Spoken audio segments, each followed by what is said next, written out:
जैसा कि आप लोग जानते हैं कि हमने प्रथम भाग में SBI लाइफ के स्मार्ट प्लेटिना प्लस प्लान की एलिजिबिलिटी क्राइटेरिया की जानकारी को समझा है प्लान के वेरिएंट नंबर 1 यानी कि option number 1 life income option के साथ में। जिस वीडियो में समझा है उस वीडियो का थंबनेल हमारी स्क्रीन के ऊपर है और आपका समय बचाने के लिए इस वीडियो का लिंक हमने आज की वीडियो के डिस्क्रिप्शन में दे दिया है, तो इसी बात से वीडियो को लाइक करना ना भूलें।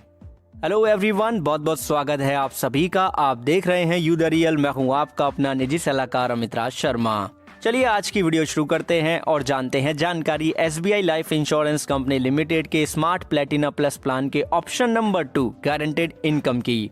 नाम है गारंटेड इनकम ऑप्शन नंबर 2 का। तो सबसे पहला बेनिफिट जहन में आता है हमारे गारंटेड इनकम, दूसरा है मैच्योरिटी बेनिफिट, तीसरा आता है आपका डेथ बेनिफिट। और देखिए डेथ बेनिफिट के केस में नॉमिनी को इनकम बेनिफिट भी मिलते हैं लमसम अमाउंट के साथ में।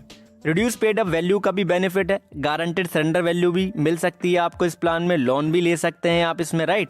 अब किस तरीके से ये सारे बेनिफिट काम करेंगे इन सीक्वेंस, उसको समझने के लिए हम यहाँ पे सीधा उदाहरण की तरफ चलते हैं। लेते हैं उदाहरण स्मार्ट प्लेटिना प्लस प्लान के option number 2 guaranteed income option को समझने के लिए। मान लेते हैं श्रीमान ए हैं जिनकी आयु 30 साल की है, पॉलिसी टर्म 26 साल का उन्होंने लिया क्योंकि इनकम बेनिफिट पीरियड उन्होंने लिया 15 साल का, प्रीमियम पेमेंट टर्म लिया 10 साल का, सालाना 1 लाख रुपए का प्रीमियम पे कर रहे हैं। अब ये जो इनकम बेनिफिट पीरियड है ये पॉलिसी के 12वें साल से शुरू होगा, यानी कि प्रीमियम पेमेंट टर्म के बाद 1 साल रुकना होगा, राइट।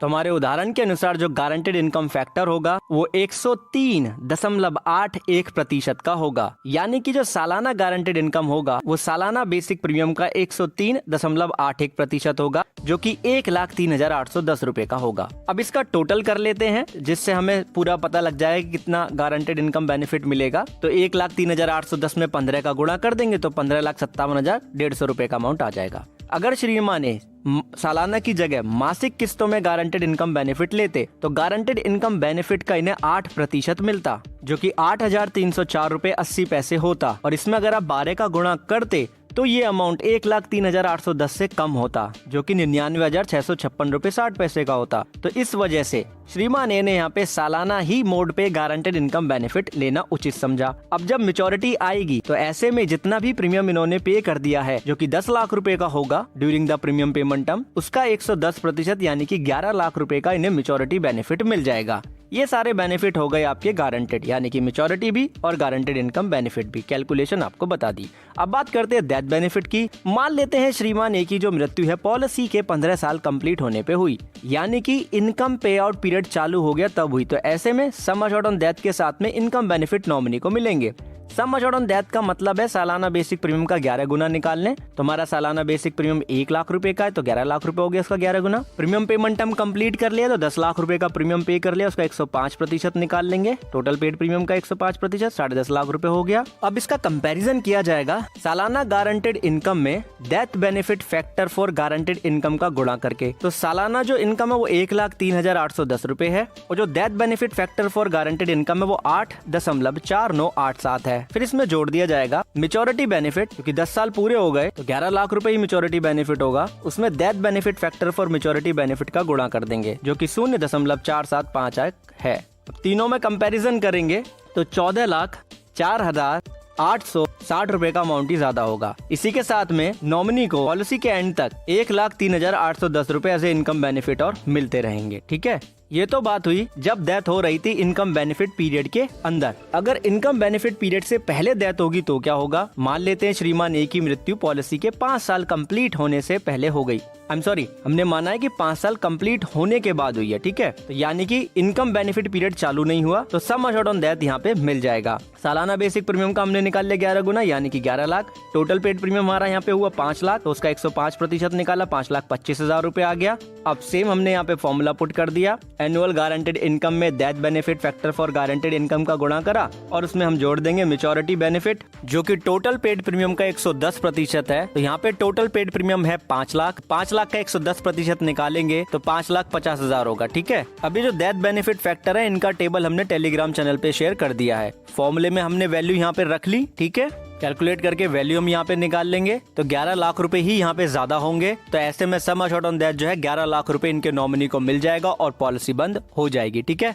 अब बात आती है गारंटेड सरेंडर वैल्यू को कैलकुलेशन कैसे करेंगे। उसके लिए हम अज्यूम कर लेते हैं कि श्रीमान ने पॉलिसी के 5 साल कंप्लीट होने पे पॉलिसी को यहाँ पे सरेंडर करना चाह रहे हैं। तो 5 साल में टोटल पेड प्रीमियम हो गया 5 लाख रुपए का, सालाना 1 लाख रुपए के बेसिक प्रीमियम की दर से। और जो गारंटेड सरेंडर वैल्यू फैक्टर है वो 50% का, यानी कि 5 लाख का 50% यानी कि 2.5 लाख रुपए का गारंटेड सरेंडर वैल्यू इनको मिल जाएगा और पॉलिसी यहीं पे बंद हो जाएगी।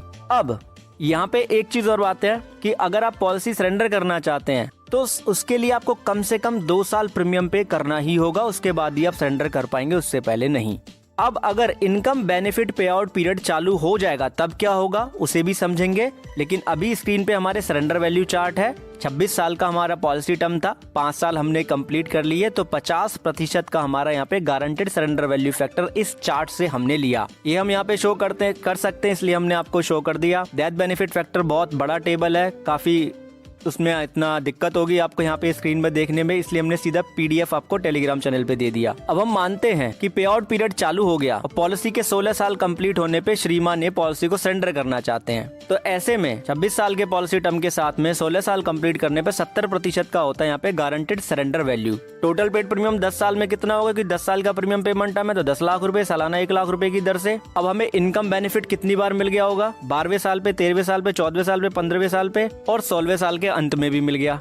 ये हम मान के चल रहे हैं, तो टोटल 5 बार मिल गया, यानी कि 1,03,810 में हम कर देंगे 5 का गुणा, तो total sum of received income benefit निकल के आएगा जो कि 5,19,050 रुपए का अमाउंट होगा। तो 10 लाख रुपए का हम 70% यहाँ पे निकालेंगे क्योंकि वो गारंटेड सरेंडर वैल्यू फैक्टर है टोटल पेड प्रीमियम के लिए, और उसमें से हम 5,19,050 रुपए के अमाउंट को घटा देंगे।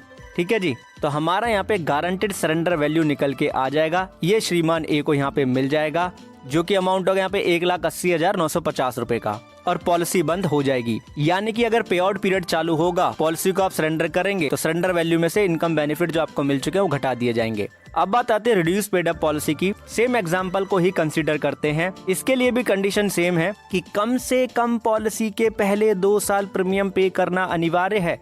उसके बाद अगर आप प्रीमियम नहीं पे कर पाते हैं तो ग्रेस पीरियड के बाद में policy reduce paid up policy में कन्वर्ट हो जाएगी। मान लेते हैं श्रीमान ने 5 साल प्रीमियम पे करने के बाद में आगे फ्यूचर प्रीमियम नहीं पे करना चाह रहे हैं और सरेंडर भी नहीं करना चाह रहे हैं, तो अब क्या होगा?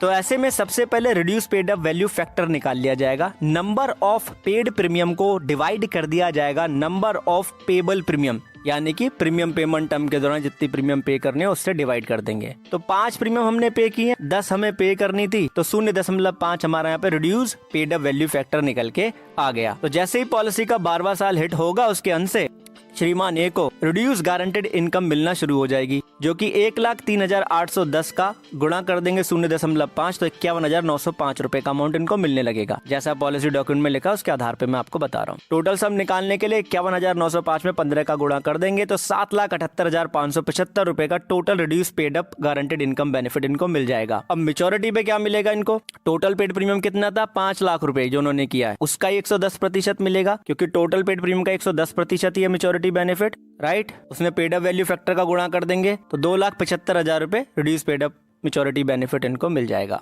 डेथ बेनिफिट की बात करें तो यहाँ पे अगर इनकम पे आउट पीरियड चालू नहीं हुआ है तो सम अश्योर्ड ऑन डेथ में रिड्यूस पेड अप वैल्यू का गुणा कर दिया जाएगा। अब सम अश्योर्ड ऑन डेथ कैसे निकालते हैं मैं आपको बता चुका हूँ, और reduce paid up value factor कैसे निकालते हैं वो भी आपको बता चुका हूँ। ठीक है, तो आपको कैलकुलेशन करके बस रिड्यूस पेड अप फैक्टर का गुणा कर देना है। अगर इनकम बेनिफिट पीरियड चालू हो चुका है और उसके बाद में डेथ होगी तो सम अश्योर्ड ऑन डेथ में हम गुणा कर देंगे रिड्यूस पेड अप फैक्टर का, ये मिल जाएगा नॉमिनी को लमसम, और उसके बाद में रिड्यूस गारंटेड इनकम मिलेगी। किस तरीके से निकाली जाएगी जस्ट आपको अभी मैंने बताया था। ठीक है, बाकी अगर आपको अभी भी कोई कंफ्यूजन है तो आप कमेंट सेक्शन में पूछ सकते हैं। बात आती है लोन की, तो सरेंडर वैल्यू का 50% तक आपको लोन मिल सकता है, और जो रेट ऑफ इंटरेस्ट है इसका 8.25% है सालाना। ये घटता बढ़ता रहता है, ये फिक्स नहीं है। ठीक है जी, आई होप इन्फॉर्मेशन आपको क्लियर होगी। अगर आपको कोई सुझाव है, आप कुछ कहना चाहते हैं तो बिल्कुल बेझिझक होकर कमेंट सेक्शन में कहिए, क्योंकि हम हर एक वीडियो लाते हैं आपके सुझाव और प्रश्नों के अनुसार ही। आपने वीडियो अंत तक देखा उसके लिए आपका बहुत बहुत धन्यवाद, बहुत बहुत आभार है।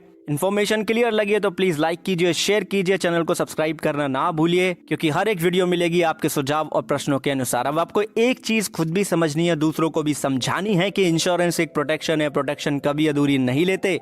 और पॉलिसी डॉक्यूमेंट पढ़े बिना भी पॉलिसी नहीं लेते हैं, इसलिए हम टेलीग्राम चैनल पे PDF शेयर करते हैं जिससे आपको जानकारी मिले पूरी, रहे ना अधूरी। बहुत बहुत धन्यवाद।